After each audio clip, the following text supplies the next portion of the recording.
ভবিষ্যৎ দেশ ও জাতি সেবাই হবে, দেশ ও জাতি সেবাই হবে আমাদের জীবনে শপথ। শিক্ষা, নৈতিকতা, মানবতা, দেশপ্রেম আমাদের চলার নীতি, আমাদের চলার নীতি। এটাই মজিদ জরিনা ফাউন্ডেশন স্কুল কলেজে মূলনীতি। প্রিয় শিক্ষার্থীবৃন্দ, আসসালামু আলাইকুম। আশা করি সকলে আল্লাহর রহমতে সুস্থ সবল আছো, সকলেই স্বাস্থ্য সচেতন থাকবে এবং এখন পর্যন্ত আল্লাহ আমাদেরকে তার নিয়ামত দিয়ে বাঁচিয়ে রেখেছেন, তার জন্য আমরা আল্লাহর প্রতি কৃতজ্ঞতা প্রকাশ করি, আলহামদুলিল্লাহ। তো দশম শ্রেণীর ইংরেজি ক্লাসে যথারীতি Majid Zarina foundation school and কলেজের পক্ষ থেকে আমি আছি মোহাম্মদ রাহেল উদ্দিন। তো তোমাদের আজকে ইংরেজি দ্বিতীয় পত্র ক্লাসে পিপিটি 1 পরীক্ষার সিলেবাস অনুসারে যে ক্লাসটি নেব, সেই ক্লাসে তোমাদের প্রশ্নের যে নমুনা, সেই নমুনাটা দেখানো হবে। ইংরেজি দ্বিতীয় পত্রের gap filling with clue, gap filling without clue এবং মেকিং সেন্টেন্সেস ফ্রম সাবস্টিটিউশন টেবলের এই 3টা আইটেম তোমাদের আজকে দেখাবো। তো চলো শুরু করা যাক। তোমরা দেখতে পাচ্ছ একটি প্রশ্নের নমুনা এখানে দেওয়া আছে। তো তোমরা অষ্টম শ্রেণীতে যে গ্যাপ ফিলিং উইথ ক্লু এবং উইদাউট ক্লু ইংরেজিতে দেখেছো, প্রায় অনেকটা একই রকম, কিন্তু এখানে শুধু পার্থক্য থাকবে গ্যাপ ফিলিং উইথ ক্লু যেটা, সেইটাতে ক্লুটা 10টার পরিবর্তে 9টা থাকতে পারে, 8টা থাকতে পারে, 7টা থাকতে পারে, 6টাও থাকতে পারে। অর্থাৎ একটা ক্লু একাধিক গ্যাপ বা শূন্যস্থানে ব্যবহার করা লাগতে পারে। এছাড়া অনেক সময় দেখা গেছে যে প্রশ্নে এখানে উল্লেখ করা আছে যে ক্লুগুলো প্রয়োজন মাফিক তাদের ফর্ম, অর্থাৎ নাউন থেকে অ্যাডজেক্টিভ, অ্যাডজেক্টিভ থেকে ভার্ব, ভার্ব থেকে অ্যাডভার্ব, আবার অ্যাডজেক্টিভ থেকে নাউন, এগুলো তৈরি করা লাগতে পারে। এখানে প্রশ্ন লেখাই আছে, দেখো, fill in the blanks with the words from the box, you may need to change the form of some of the words, you may need to use one word more than once। অর্থাৎ কিছু ওয়ার্ডের form বা গঠন, part of speech পরিবর্তন করা লাগতে পারে, আবার কিছু ওয়ার্ড আছে যেগুলো একাধিক জায়গায় ব্যবহার হতে পারে। তো চলো আজকে আমরা শুরু করি। দেখো এখানে একটা গুরুত্বপূর্ণ প্যারা এখানে তুলে দেওয়া আছে। দেখো লেখা আছে, without efforts there can be no dash in life. তার আগে আমরা শূন্যস্থানে কি কি ক্লুগুলো ব্যবহার করা যাবে সেগুলোর ক্লুগুলো আমরা দেখে নেব। প্রথমে দেওয়া আছে, দেখো, ডাল। ডাল শব্দের অর্থ নিরস, নিরানন্দ, নির্বোধ। এরপর আছে দি, এরপর আছে সাকসেস, সাকসেসটা নাউন, ডালটা অ্যাডজেক্টিভ। আচ্ছা, এরপরে সাকসেস মানে সফলতা। এরপর আছে বোথ, বোথ শব্দ অর্থ উভয়ই। ভিক্টোরি, ভিক্টোরি শব্দের অর্থ জয় বা বিজয়, যাকে ট্রায়াম্ফ বলে, TRIAMPH, ট্রায়াম্ফ। এরপর আছে ইফ, এরপর আছে উই, এরপর আছে দেন, এরপর আছে কিন, কিন শব্দের অর্থ তীব্র, আগ্রহী ইত্যাদি। এরপর আছে ইজিলি, ইজিলি মানে সহজভাবে। তো চলো আমরা এখন শূন্যস্থানগুলো শুরু করি। Without effort there can be no success in life, এখানে হবে সাকসেস, অর্থাৎ চেষ্টা ছাড়া জীবনে কখনো সফলতা আসে না। ইফোর্ট শব্দের অর্থ চেষ্টা। Life loses its interest dash there is no struggle, এখানে হবে if there is no struggle, অর্থাৎ জীবনে যদি সংগ্রাম না থাকে, যুদ্ধ না থাকে, চেষ্টা না থাকে, তাহলে জীবনের যে আসলে ইন্টারেস্ট, আগ্রহ, এটা হারিয়ে যায়। লুজেস, লুজ, LOSE, উচ্চারণটা লুজ মানে হারানো, অর্থাৎ জীবনে যদি সংগ্রাম না থাকে, ইজিলি সব কিছু যদি তুমি পেয়ে যাও, তাহলে এই জীবনটা জীবন নয়। এরপরে দেখো, games become dash if there is no competition in dash, তাহলে গেমস বিকাম কি হতে পারে বলো? গেমস বিকাম ডাল, এখানে ডাল হতে পারে। খেলাধুলা নিরানন্দ মনে হয় if there is no competition in them, games আছে যেহেতু তাহলে ইন দেম হবে, অর্থাৎ খেলাধুলায় যদি প্রতিযোগিতা না থাকে তাহলে খেলাধুলার আনন্দটাই মাটি হয়ে যায়।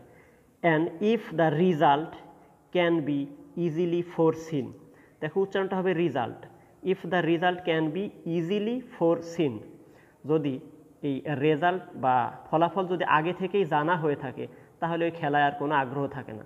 যেমন ধরো বাংলাদেশ ফুটবল টিমের সাথে যদি আর্জেন্টিনা ফুটবল টিম বা ব্রাজিলের ফুটবল টিম খেলা হয় তাহলে আমরা আগে থেকেই জানি যে বাংলাদেশ হারবে এবং কতগুলো গোল খাবে এটাই আমাদের দেখার বিষয়। তো এই খেলা দেখে কোনো মজা লাগবে না, কিন্তু যদি মনে হয় আর্জেন্টিনা এবং ব্রাজিলের খেলা, ব্রাজিল বা জার্মানির খেলা, তাহলে মনে হচ্ছে যে কেউ না কেউ যে কেউ জিততে পারে। তো এইরকমই no matter we win the game or lose it, the হবে এখানে, কে খেলায় জিতলো অথবা হারলো এটা তেমন কোনো ব্যাপার না। The dash the contest the greater the interest, তাহলে কী হবে, তাহলে দেখো গ্রেটার আছে তার মানে এটা দ্য কিনার the contest the greater the interest, অর্থাৎ যত তীব্র প্রতিদ্বন্দ্বিতা হবে তত বেশি আনন্দ পাওয়া যাবে। দ্য কিনার হবে, কিন আছে, কিন থেকে ইয়ার যোগ হবে, কিন একটা অ্যাডজেক্টিভ তার সাথে ইয়ার, যত তত বোঝাইতে কম্পারেটিভ ইয়ার যোগ করা হয়। হ্যাঁ, a dash is not a real triumph, তাহলে ট্রায়াম্ফ হলো ভিক্টোরি, তাহলে কি হবে এ ভিক্টোরি ইজ, এ এটা আমরা মূলত আ বলবো, a victory is not a real triumph unless both the sides are equally strong, অর্থাৎ দুটো দলের মধ্যে যদি যুদ্ধ হয়, সংঘাত হয়, দুটো যদি সমান সমান শক্তিশালী না হয় তাহলে কে জিতবে, জিতার আনন্দটা তেমন উপভোগ করা যায় না। Both unless both the sides are equally strong, Triumf মানে বলছি ভিক্টোরি, অর্থাৎ বিজয়ের মাঠে যদি দুইজন সমান সমান, যুদ্ধের মাঠে দুইজন যদি সমান সমান শক্তিশালী হয় তাহলে কে জিতবে, জিতার আনন্দটা বেশি পাওয়া যায়, উত্তেজনা বেশি থাকে। Whether dash like it or not, তাহলে whether we like it or not, whether মানে যদি আমরা ইহা পছন্দ করি বা না করি, life is a dash continuous competitive examination, তাহলে কী হবে, আমাদের জীবনটা কিন্তু সার্বক্ষণিক একটা যুদ্ধক্ষেত্র, অর্থাৎ প্রতিদ্বন্দ্বিতাপূর্ণ পরীক্ষা, জীবনের সব কিছুতেই পরীক্ষা দিতে হয়। এবার আমরা দেখো গ্যাপ ফিলিং উইদাউট করব, উইদাউট ক্লু। তো উইদাউট ক্লুর ব্যাপার হলো এখানে 10টা গ্যাপ আছে, 10টা ওয়ার্ড শুধু ব্যবহার করতে হবে, তুমি একটা গ্যাপে একাধিক ওয়ার্ড ব্যবহার করতে পারবে না, কোনো অবস্থাতেই একাধিক ওয়ার্ড বা ফ্রেজ বা ইডিয়ম ব্যবহার করা যাবে না, শুধুই একটা ওয়ার্ড ব্যবহার করতে হবে, একের অধিক ওয়ার্ড লিখলে তোমাকে মার্ক দেওয়া হবে না। এছাড়া আরও একটা কথা মনে রাখবে, অথবা চিহ্ন দিয়ে কোনো অ্যান্সার লেখা যাবে না, অর্থাৎ একটা শূন্যস্থানে একাধিক অ্যান্সার হতেই পারে, যেমন ইসেনশিয়াল হতে পারে, নেসেসারি হতে পারে, ভাইটাল হতে পারে, এগুলো সিমিলার ওয়ার্ড, কিন্তু তুমি শুধু একটাই লিখবা, একাধিক লিখলে তোমাকে মার্ক দেওয়া হবে না। তো অবশ্যই এই অ্যান্সারগুলো যথাযথ হতে হবে, আর মনে রাখবা কাছাকাছি অর্থ প্রকাশ করলে তোমার অ্যান্সারে মার্ক দেওয়া হবে, এক্স্যাক্ট যে অ্যান্সার হতে হবে এমন কোনো কথা নেই, কাছাকাছি অর্থ হলেই হয়ে যাবে। যেমন ক্লিয়ার, ক্লিয়ার শব্দটার জায়গায় যদি তুমি ভিভিড লেখো, ক্রিস্টাল লেখো, শব্দটা লিখলে তোমার মার্ক দেয়া হবে। তো চলো আমরা শুরু করি।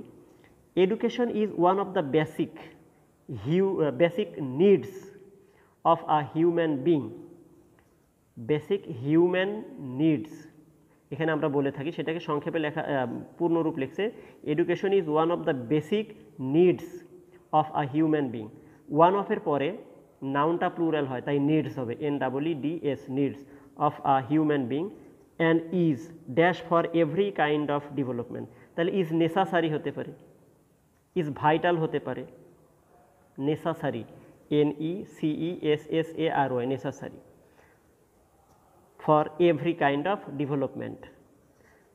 It dash us to make right choices, তাহলে it enables us, ENABLES, enables, it enables us, এটা আমাদের সক্ষমতা দান করে, অথবা it helps us লিখতে পারো, to make right choices in life, শিক্ষা থাকলে জীবনে আমরা সঠিক মানে পছন্দ কোনটা সেটা আমরা বেছে নিতে পারি।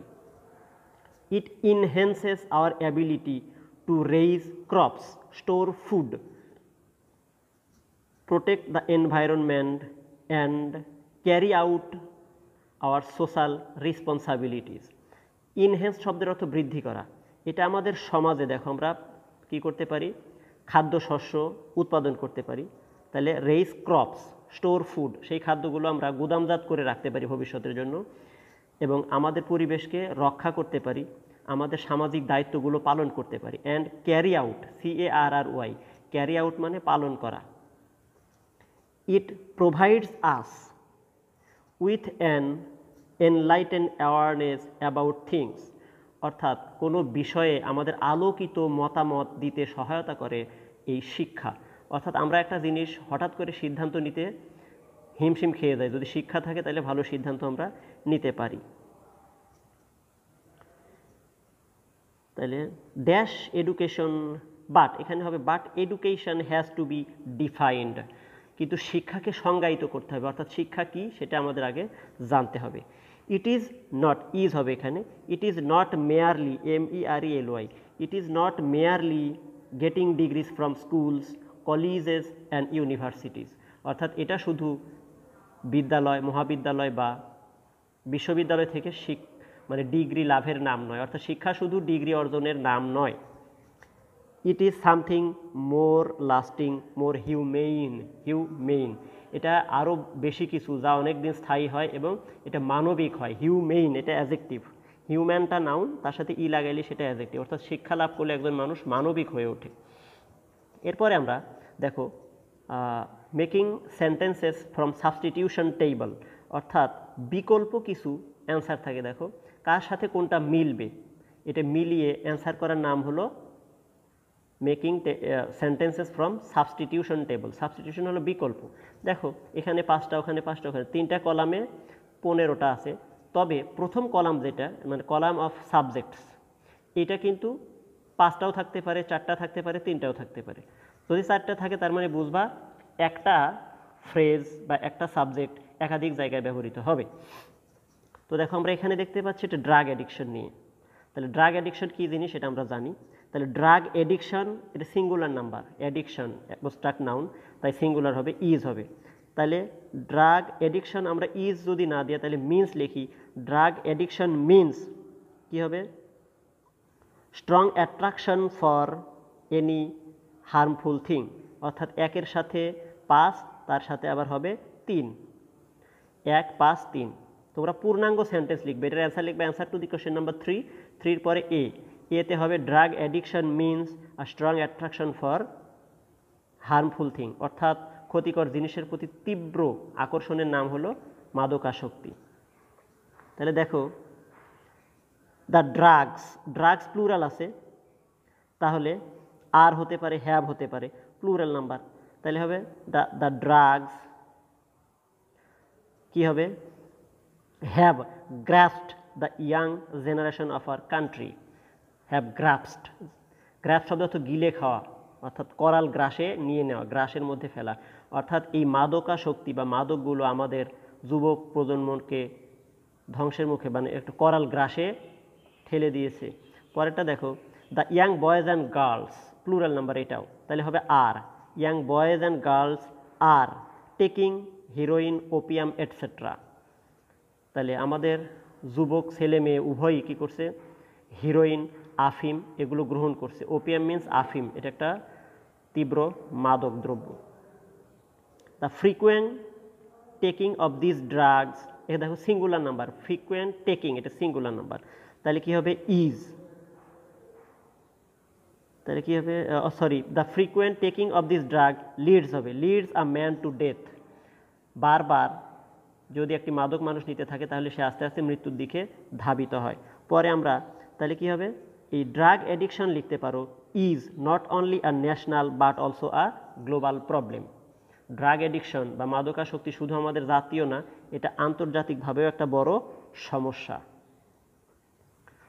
তাহলে দেখো এই যে 5টা সেন্টেন্স তুমি তৈরি করলা, 5টা সেন্টেন্স কোনটা আগে কোনটা পরে এটা চিন্তা করে সময় নষ্ট করার কোনো প্রয়োজন নাই। তুমি সেন্টেন্স 5টা ABCDE লিখে সেন্টেন্স 5টা যদি সঠিক হয়ে থাকে তাহলে তোমাকে মার্ক দেওয়া হবে।